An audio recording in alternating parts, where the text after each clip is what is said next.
지금부터 캡센과 그동안 지루했던 역사 이야기를 재미있게 풀어나가도록 해보겠습니다. 캡센과 차를 마시며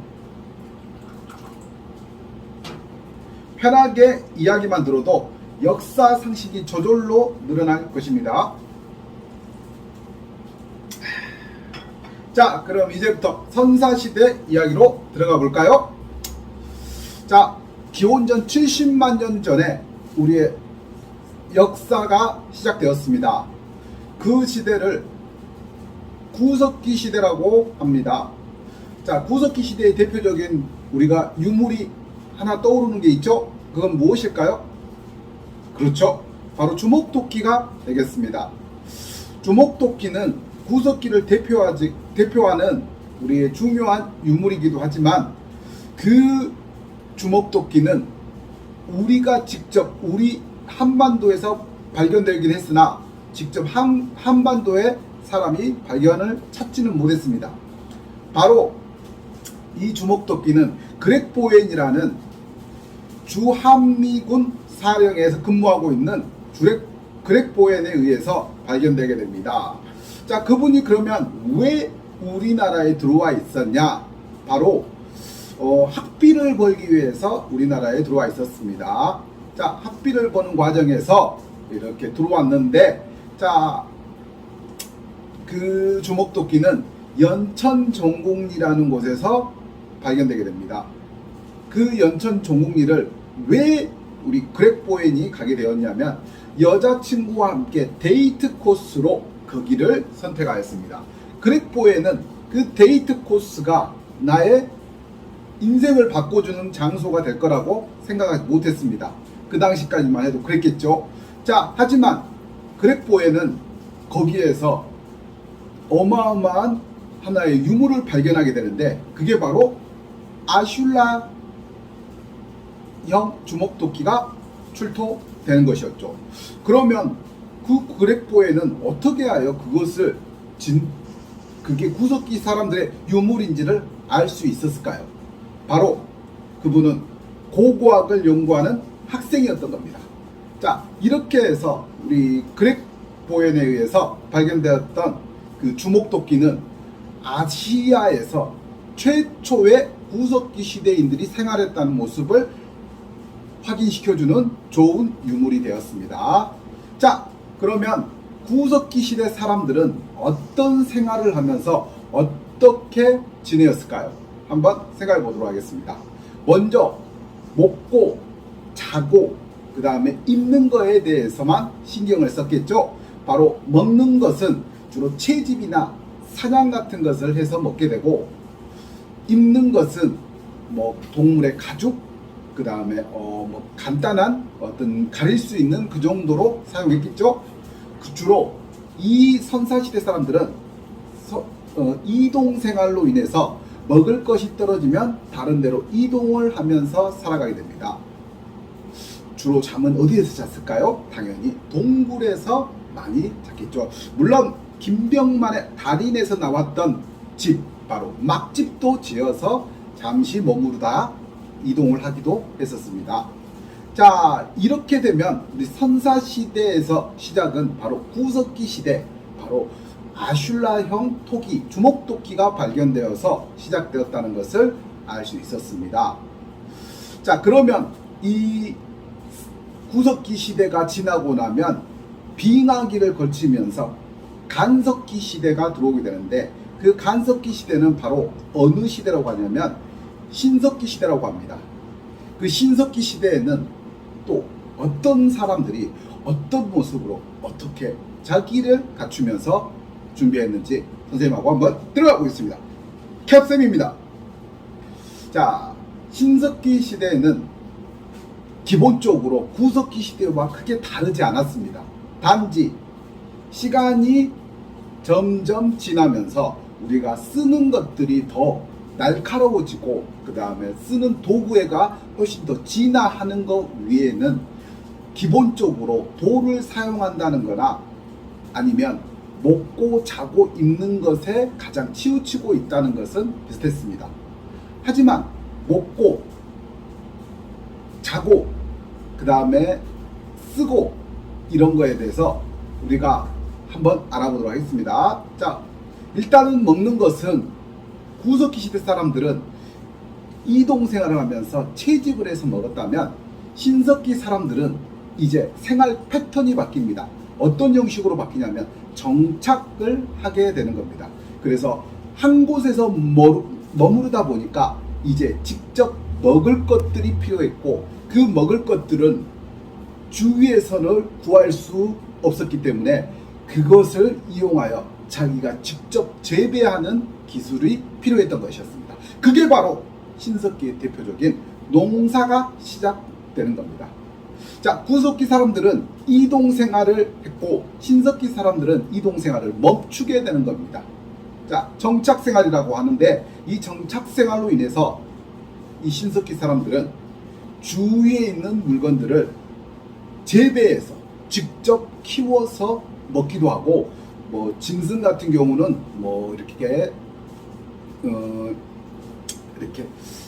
짐승 같은 경우는 직접 가두어서 그것을 키워서 잡아먹기도 하고 농사도 짓고 강가 근처에서 생활하면서 비싼 무늬 토기 같은 것을 사용하여 어떤 채집의 생활을 하고 지내게 됩니다. 자, 강가에 살면서 물과 함께 그 다음에 강에서 나오는 고기와 함께 자기들이 어떤 그런 먹을 것들을 구했습니다. 하지만 거기에서 중요한 거 신석기 시대 사람들의 가장 핵심 바로 빗살무늬 토기가 바로 어떤 신석기의 대표적인 트레이드마크가 되겠죠. 자, 신석기의 대표적인 트레이드마크 바로 빗살무늬 토기는 약 600에서 700도의 온도에서 가열되어 만들어집니다. 그러다 보니까 높은 온도가 아니다 보니까 잘 깨지게 되니까 이 신석기 사람들이 어떻게 하면 좀 더 튼튼하고 어떻게 하면 더 단단하고 쓸 수 있을까를 생각해 봅니다. 바로 그게 보완했던 게 무늬로도 사용될 수 있지만 훨씬 더 깨지지 않고 단단함을 보여주는 바로 빗살 형식의 무늬가 바로 빗살 무늬 토기가 만들어지는 계기가 되는 겁니다. 여러분 그 체크 무늬에 비슷하다고 생각하시면 되겠습니다. 자, 이렇게 빗살 무늬 토기로 인해서 많은 곡식들을 보관할 수도 있고 또 구워 먹을 수도 있고 조리해 먹을 수도 있고 담아 놓을 수도 있는 이 빗살 무늬 토기가 바로 구석기 시대의 대표적인 유물이라고 할 수 있겠죠. 자, 그러면 신석기 사람들은 과연 농사를 지으면서 뭐 농사라고 하면 뭐 벼농사 아닙니다. 밀이나 수수 이런 이런 것들을 지었기 때문에 이런 것들을 지으면서 어떤 자기들이 직접 이렇게 신앙이라는 것도 믿게 됩니다. 왜 그러냐면 농작물이 잘 자라려면 하늘에서 적당히 비도 내려줘야 되고 그 다음에 햇빛도 쐬줘야 되겠죠. 자, 이러다 보니까 어떤 자기들의 믿음이 필요했는데 이걸 토속신앙이라고 하는 겁니다. 자, 그런데 이 토속신앙 중에서 자기들이 믿는 거, 내가 누구를 신으로 삼아서 믿을까? 곰곰이 생각해 봅니다. 자, 그런데 주위에 있는 것들을 주로 사용했겠죠.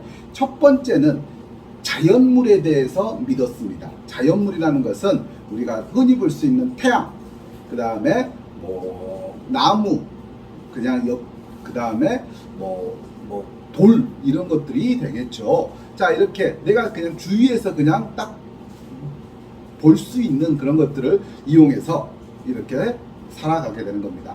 자, 그러면 이것을 무엇이라고 하냐면 이것을 바로 애니미즘이라고 합니다. 애니미즘 사상은 자연물에 들어있구나라는 것을 알 수 있습니다. 자, 그리고 토테미즘이라고 있는데 이 토테미즘은 혹시 들어보셨을까요? 바로 곰과 호랑이의 이야기, 당군 이야기가 되겠죠. 거기에서 나오는 동물을 이렇게 신앙으로 생각해서 믿게 되는 겁니다. 그래서 거기에서 곰 부족과 호랑이 부족의 이야기가 토테미즘의 이야기인 겁니다. 자, 그리고 마지막으로 샤머니즘이라고 있습니다. 뭐 지금도 이것은 존재하고 있습니다. 예를 들어서 뭐 주술을 부른다는 거나 아니면 우리가 뭐 점집을 찾아서 이렇게 내 미래를 한번 점을 쳐본다는 거죠. 이런 것들을 샤머니즘이라 해서 무당, 주술가 등을 이야기하는 겁니다.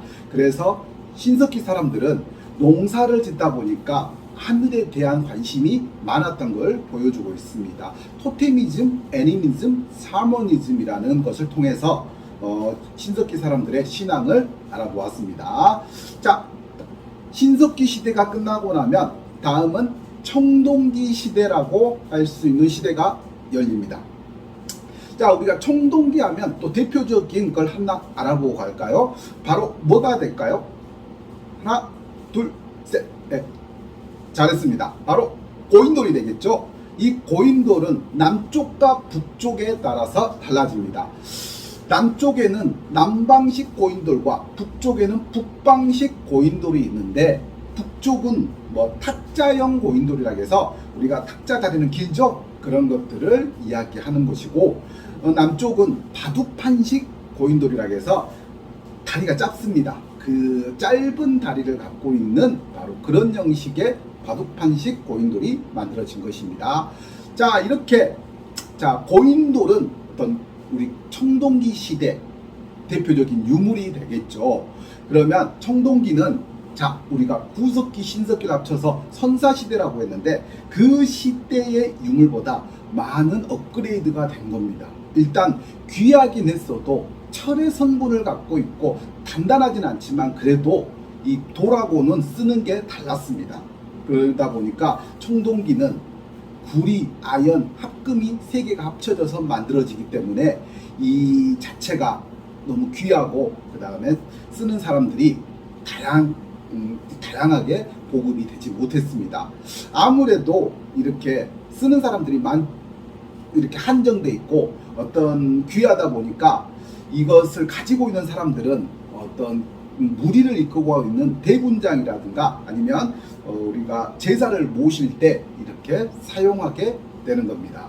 자, 청동기 시대는 어떤 청동의 대표적인 유물이 더 있죠. 바로 청동 방울과 청동검, 우리가 뭐라고 하죠? 비파형 동검이라는 것을 이용하게 되는 겁니다. 자, 청동거울, 청동방울, 그다음 민무늬 토기 등이 이렇게 어떤 청동기의 대표적인 토기라고 이렇게 유물들이라고 할 수 있겠습니다. 자, 청동기 시대에 들어와 우리가 이렇게 많은 유물들과 함께 이야기를 나누어 봤습니다. 선생님은 캡쌤께서는 이렇게 여러분에게 재미있고 우리가 즐거운 이야기들을 끌어내어 우리가 선생님하고 여러분하고 한번 소통하는 시간, 그냥 들으면 지식이 쌓이고 상식이 늘어나는 수업을 진행해 보도록 하겠습니다. 지금까지 캡쌤이었습니다. 감사합니다.